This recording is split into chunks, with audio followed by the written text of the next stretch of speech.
Thanks, Brian. Well, we are approaching Memorial Day weekend, which means fun in the sun, sand, and the pool. But the water that your kids are going to be swimming in could be making them sick. Fox News Medical 18's Dr. Mark Siegel joins us live from the Skyline Hotel pool in New York City. Good morning, Dr. Siegel.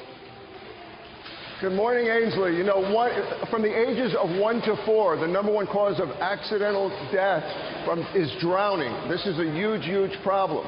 And luckily, we have guys like Jim Spears, Swim Jim, who's the president of the Safer 3 Water Safety Foundation. He's here with me. And what Jim does is these hotel pools during the day, the hotel doesn't use them. You use them to train kids. This is really, really important. First thing is the first S is water safety. How do you keep the water safe, especially when the Centers for Disease Control is now saying that 80% of the water is filthy? What do you do? Well, the Safer 3 has 3 responses like you were talking about. And so if you're worried about the CDC type idea, you want to make sure the pool is clear and you can see the drain very visibly. You want to make sure there's plenty of chlorine in the pool, a 1.0 to a 3.0 parts per million, but not above a 5.0 and not below 1.0. Chlorine will kill most issues in the water. Now, the second one is safer people. What age can you start to train children to swim?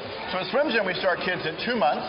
And we take them all the way to adults. Our 2-month to 6-month program is a free program to get children introduced into the water. And then once they start 3 years of age, then they actually start doing more of the skills in the swimming. So you've got babies here and beginners here and more advanced children there. And you told me a horrible story about a fence not being there and somebody in a tent rolling in. You got to have the fence around there. The third is rescue. And in Hollywood, you see, help me, I'm drowning. But that's not the way it is in real life, right?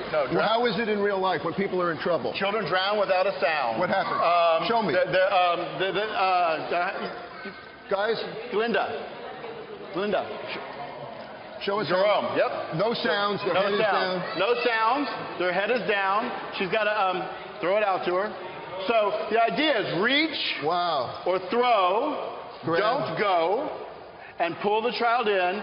And then let someone know. So that's the idea that we teach children. Reach or throw, don't go, let someone know. And you get them out of the water. How much time you have to save them?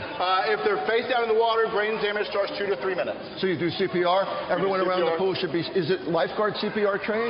It's any CPR at this point in time, but take CPR classes every year because CPR is always changing. Should you always have a lifeguard at a pool?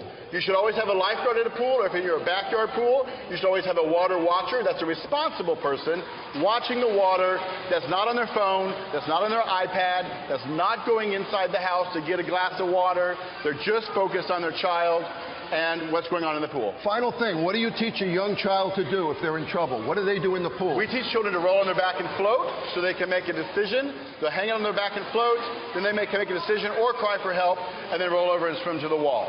Great, great suggestions. Ainsley, back to you. Yeah, great information for us, Dr. Siegel. Thank you so much.